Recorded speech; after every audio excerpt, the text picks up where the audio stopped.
Bismillahirrahmanirrahim. Assalamualaikum warahmatullahi wabarakatuh. Waalaikumsalam warahmatullahi wabarakatuh, Bu Nur. Apa kabar Pak Ismail? Sehat? Alhamdulillah sehat. Sibuk apa nih? Maaf ya mengganggu. Nggak apa-apa, kita di sekolah lagi memang di awal pembelajaran di awal tahun ini memang ada IHT. Nah, oleh IHT yang harus diselesaikan itu mungkin belum. Oh, Iya, ya pastinya dengan segudang pekerjaan hari ini mau diganggu ya. nggak apa-apa dengan senang hati. Ya rencananya nih mau ada kegiatan coaching untuk Pak Ismail. Mungkin kita berbagi cerita praktik baik saja kayak pengalaman ya Pak ya. Siap, Bu Nur. Siapa tahu kita sama-sama mendapatkan ilmu baru dari kegiatan ini. Iya. Eh, ada yang ingin diceritakan Pak Is mengenai kegiatan sehari-hari di pekerjaan Pak Is dengan tupoksi Pak Is? Ya, kebetulan saya diamanahi sebagai ketua kompetensi keahlian di DKV ya Bu Nur ya, desain komunikasi visual. Di mana di sekolah kami ini memang sudah berlabel PK, jadi pusat unggulannya harus ada yang diunggulkan, ditonjolkan, yang mana bisa menjadi contoh untuk sekolah yang lainnya seperti Oke, itu. jadi Bapak sekarang sudah sibuk menjadi kepala prodi, mungkinnya bagian DKV desain komunikasi visual gitu ya. Ya betul Sedang benar, sibuk untuk membuat program unggulan ya. betul. Kira-kira program unggulannya apa Pak? Program unggulannya adalah karena kita desain komunikasi visual, kita mengunggulkan bidang desain, di mana sebetulnya tidak hanya desain tapi ada fotografi, videografi dan animasi. Nah, dari keempat itu ternyata memang ada satu yang belum maksimal dari sekolah kami untuk menjadi program unggulan, yaitu di bidang animasi nih Bu Nur. Jadi saya juga agak lagi kesulitan untuk bagaimana meng-up ini menjadi program unggulan untuk animasinya seperti itu.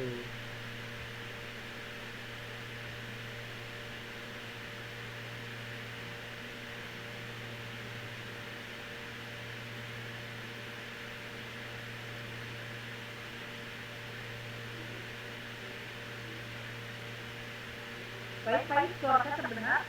Kadangnya Oke, baik. Dari program desain, fotografi, dan videografi, berikut animasi. Jadi program animasi yang belum eh, apa ter, apa eh, terangkat dengan baik ya. Padahal kan sekarang sedang musim tuh ya Bapak ya, artificial intelligence saja gitu. ya. Kira-kira apakah ada upaya dari Bapak sebagai kepala prodi untuk meningkatkan untuk membuat program animasi ini menjadi berjalan sejajar dengan program yang lain seperti desain, fotografi dan videografi.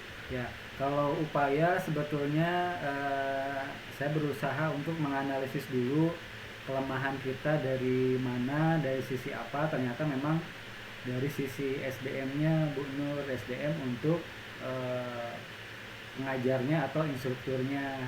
Karena dari sekian guru yang ada di DKV itu belum semuanya memiliki sertifikasi animasi. Jadi baru dari 8 guru itu baru saya sendiri kebetulan yang sudah tersertifikasi, sisanya 7 itu belum seperti itu. Ya. Apa ada hal tidak yang latar belakangnya kenapa baru SDM-nya hanya baru satu ya Pak di antara 8 SDM yang tersedia, tapi membuka program unggulan animasi. Tidak kenapa dari dukungan SDM-nya tapi dibuka program itu. Ya, sebetulnya animasi sendiri bukan menjadi core jurusan kami, tetapi kami juga ingin memberikan wawasan dan keahlian lebih, di mana di CP yang fase F di kelas 11 dan 12 itu memang ada semacam pilihan untuk memberikan keahlian kepada peserta didik itu di bidang motion grafik dan animasi gitu. Jadi kita ingin memberikan mereka keahlian lebih gitu bener. Kalau misalkan tadi kenapa berdasarkan analisis tadi, memang notabene guru-guru kami terus terang bukan sepenuhnya berlatar belakangkan animasi atau IT, karena ada yang dari bahasa Jerman, ada yang dari IPA, ada yang dari TIK. Saya sendiri dari seni, memang ada sedikit irisan, tetapi yang pure dari lulusan animasi itu memang kita terus terang tidak ada gitu Bun. Oh, jadi memang animasi ini memang sengaja diberikan pada kelas 12 ya, untuk pengalaman baru gitu ya. Ya. Jadi untuk tambahan punya Pak ya. Jadi untuk jadi belum dipersiapkan gitu SDM-nya gitu ya Pak ya. Betul. Nah, oke, baik. Apa kira-kira upaya yang akan dilakukan Bapak untuk memenuhi ketersediaan pendidik tersebut agar program ini terrealisasi dengan Ada beberapa upaya yang sudah saya lakukan, Bu Nur ya. Pertama, berkoordinasi dengan pihak top manajemen dan middle manajemen, kepala sekolah dan waka, di mana kita memperlihatkan keadaan di jurusan kami, di mana kita memang membutuhkan tenaga pendidik di bidang animasi. Itu kemudian juga saya melakukan semacam matriks kompetensi dari ke-8 guru itu untuk 4 bidang tadi, di checklistnya di mana ada guru yang sudah 4, ada guru yang masih 3, ada yang 2 checklist gitu ya. Karena terus terang kita guru tadi selain dari latar belakang berbeda, kita juga lulusan dari keahlian ganda, di mana kita mempelajari dulu masih di kompetensi keahlian multimedia gitu Bu. apa ya top manajemen Pak mendengar keluhan Bapak? Pihak dari manajemen tentunya mendengarkan, kemudian juga mencatat, dan dari pihak mereka memberikan rekomendasi dan akan memberikan prioritas skala ketika ada informasi pelatihan ataupun magang di beberapa perusahaan yang memang itu berkaitan dengan bidang yang dibutuhkan, yaitu tadi bidang animasi gitu benar. So, berarti ada solusi ya dari manajemen untuk memagangkan guru-guru tersebut. Nah, dari hasil magang itu apakah efektif Pak?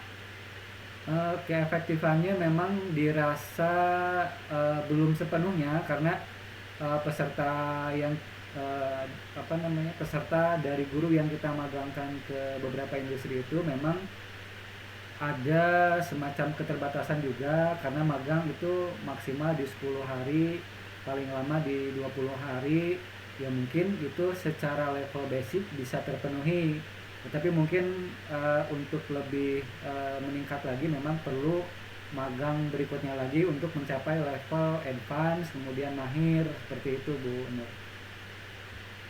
Kira-kira kenapa ya Pak guru bisa berhasil gitu? Kalau sudah dimagangkan gitu ya? Karena tingkat kesulitan dari animasi sendiri itu lumayan berat, apalagi nanti kalau sudah ke tahap 3 dimensi. Jadi setelah pelatihan memang butuh konsistensi pembelajaran, karena kalau sudah dipelatihankan tanpa kita mendiseminasikan atau mengajarkan kembali, terkadang ada beberapa tahapan yang kita menjadi lupa kalau kita tidak melakukan itu. Berbeda dengan tadi bidang 3 itu, karena lebih kepada pengembangan kreativitas. Tapi kalau animasi itu benar-benar teknis, step-step tahapannya itu harus benar-benar dilalui.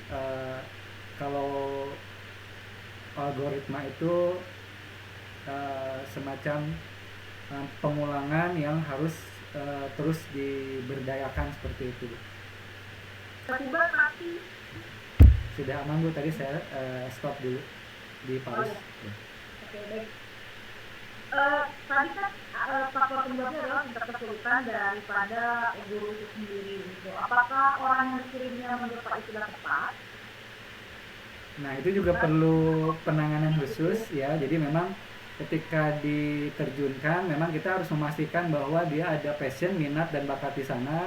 Dimana ketika sudah dimagangkan satu periode waktu, di ketika pulang itu akan dia harus konsisten apa namanya melakukan atau mengoperasikan software animasi tersebut gitu.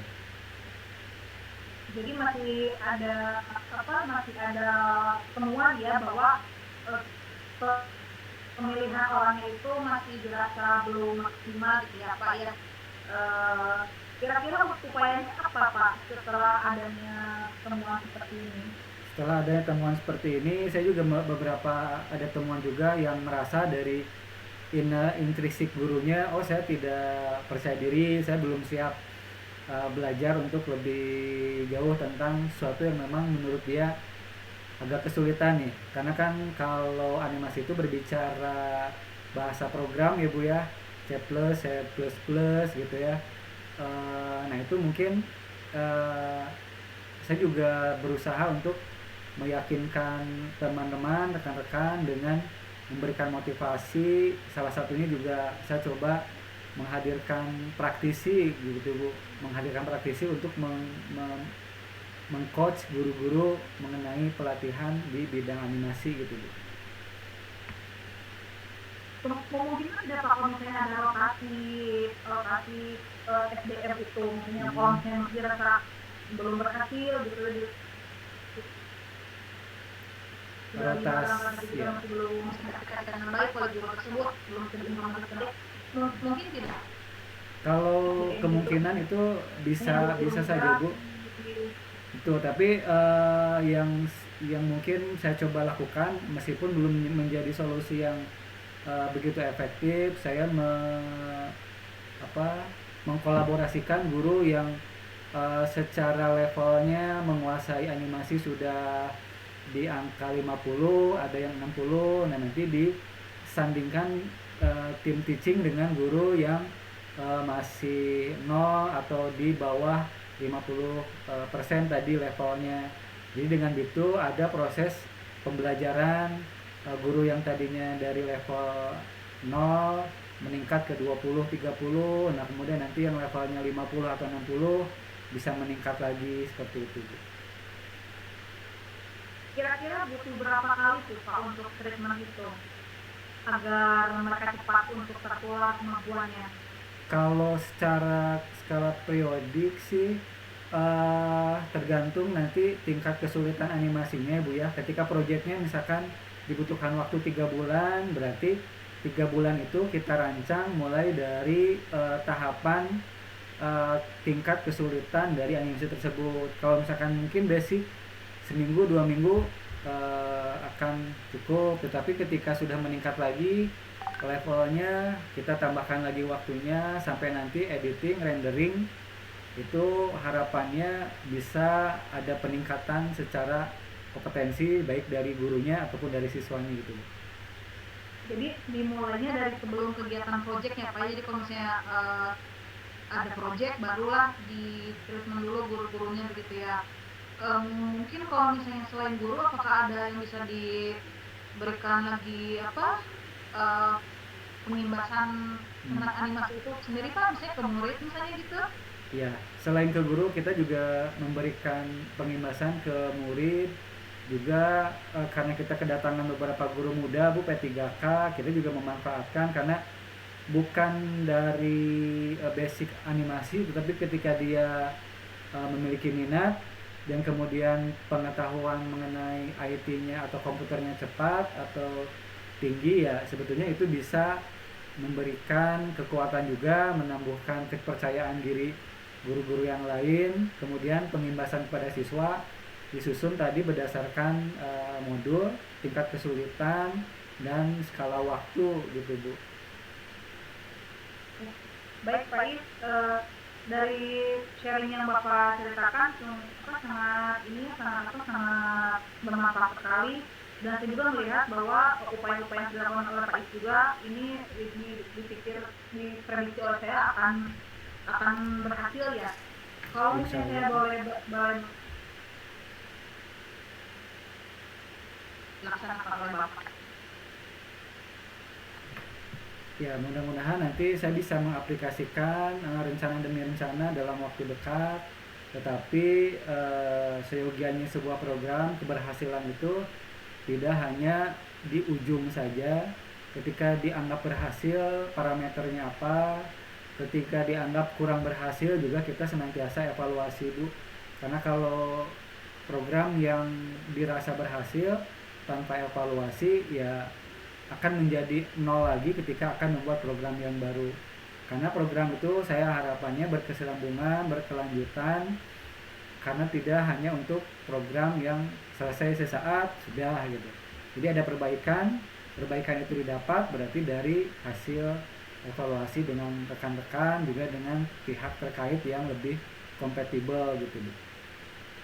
Oke, baik Pak. Saya dapat menyimpulkan bahwa Bapak akan melakukan sebuah program yang berkesinambungan, di mana program itu akan terus dilaksanakan dengan konsisten ya, dari perencanaan, persiapan sampai dengan evaluasi, karena memikirkan efektivitas yang akan dihasilkan, sehingga program itu harus berjalan terus dan konsisten ya Pak ya.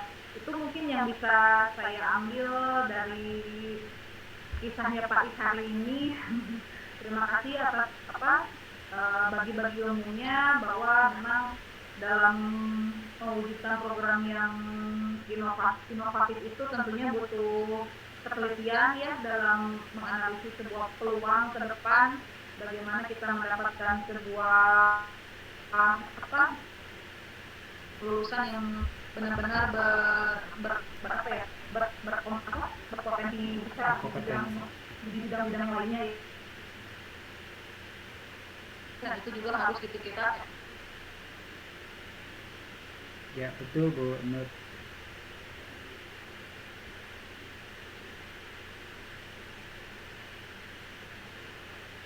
Sangat Pak Is, tercipta generasi-generasi unggul dari SMK 3 Bandung. Assalamualaikum ya. Pak Is. Waalaikumsalam. Terima kasih Bu Nur atas coachingnya. Saya sendiri di sini merasa ada teman untuk sharing, berbagi tantangan gitu ya, karena ada beberapa memang kesulitan yang saya hadapi.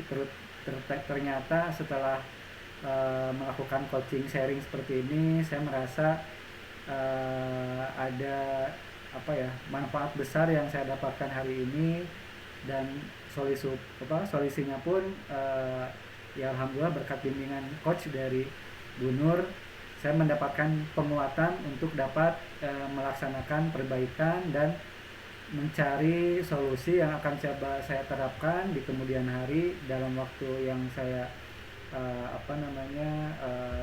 tentukan. Mudah-mudahan bisa tercapai. Terima kasih sekali lagi Bu Nur atas coachingnya, pembicaraan di sore hari ini.